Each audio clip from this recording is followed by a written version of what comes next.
Halo semuanya, selamat datang di pelatihan kursus multimedia, teknik fotografi digital. Hari ini di pertemuan pertama kita akan mengupas tuntas jantung dari kamera digital kalian. Kita tidak hanya akan belajar motret, tapi memahami struktur fisik dan kinerja kamera itu sendiri. Penasaran? Cus kita ke berikutnya. Nah, seringkali kita hanya fokus pada tombol luar kamera. Padahal di balik bodi yang kokoh ini ada susunan mekanik yang presisi. Apa saja bagian-bagian yang bekerja sama agar kamera bisa menangkap momen? Mari kita cari tahu. Perhatikan gambar ini. Inilah struktur pendukung kita. Ada shutter yang berfungsi sebagai gerbang cahaya dan viewfinder sebagai jendela bidik untuk mengunci komposisi. Lalu ada lensa, mata kita, yang menentukan ketajaman perspektif. Semuanya bekerja dalam satu kesatuan.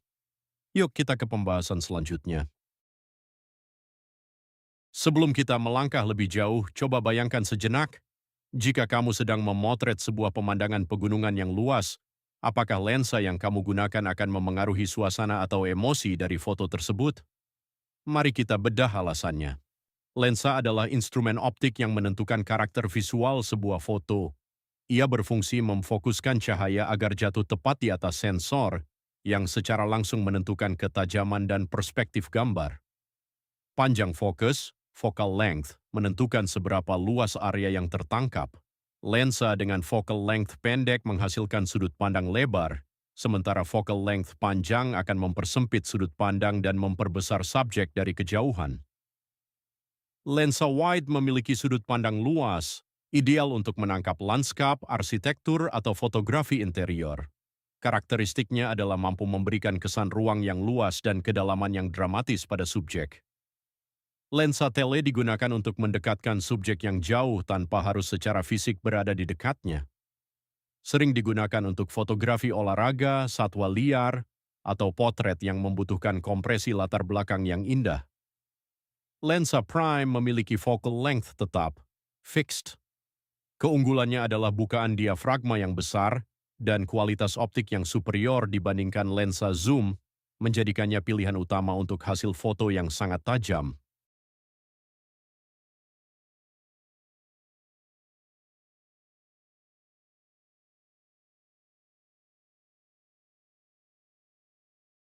Nah, kalau lensa adalah mata, maka sensor adalah otaknya.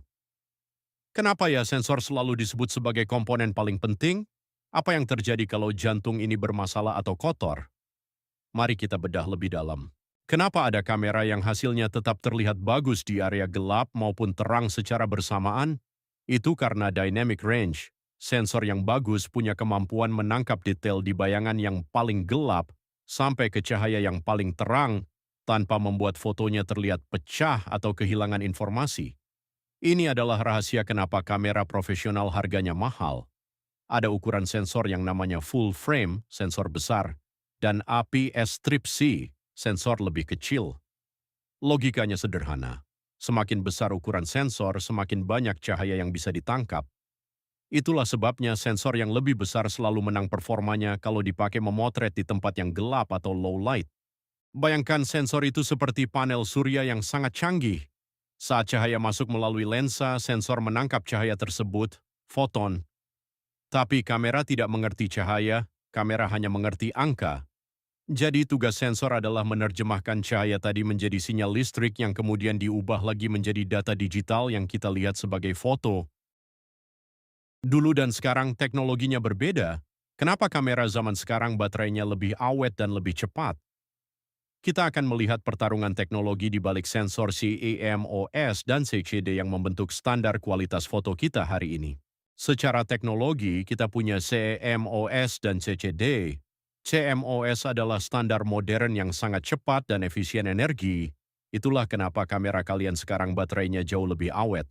Sedangkan CCD, meski sudah mulai jarang, dulu sangat diandalkan karena akurasi warnanya yang sangat natural. Oke, cahaya sudah ditangkap oleh sensor, tapi setelah kita tekan tombol shutter dan terdengar bunyi klik, data itu perginya kemana? Dan kenapa alat kecil ini menentukan kecepatan kerja kita? Mari simak pembahasan selanjutnya. SD card, wadah penyimpanan. Ini merujuk pada bentuk fisik, ukuran, dan kapasitas penyimpanan storage capacity. Ini menentukan berapa banyak foto atau video yang bisa disimpan di dalam kartu tersebut, misalnya 64 gigabita atau 128 gigabita. Speed class, kecepatan kerja. Ini merujuk pada kecepatan transfer data, data transfer speed. Ini menentukan seberapa cepat kamera bisa memindahkan data hasil jepretan dari sensor ke kartu memori. Oke, terakhir sebelum kita tutup, saat memotret kamera akan bertanya, mau simpan sebagai JPEG atau RAW? JPEG itu ibarat makanan siap saji. Begitu dipotret, kamera langsung memproses warnanya, menajamkan gambarnya, dan ukurannya jadi kecil.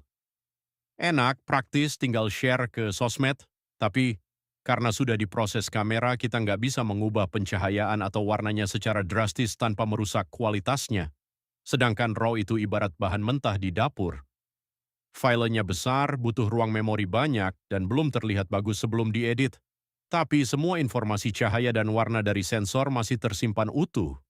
Jadi kalau hasil fotonya terlalu gelap atau warnanya salah, kita masih bisa memperbaikinya di aplikasi edit tanpa kehilangan kualitas.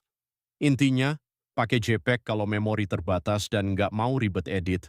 Pakai RAW kalau kalian ingin hasil yang profesional dan ingin kebebasan penuh saat proses editing. Jadi setelah kita membedah anatomi, fungsi sensor, hingga manajemen data hari ini, ingat satu hal, kamera, lensa, dan kartu memori hanyalah alat. Teknologi secanggih apapun tidak akan menghasilkan karya tanpa mata dan rasa dari sang fotografer.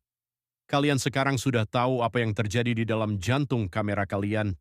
Gunakan pengetahuan ini untuk lebih percaya diri saat berkarya dan jadikan setiap jepretan sebagai cerita.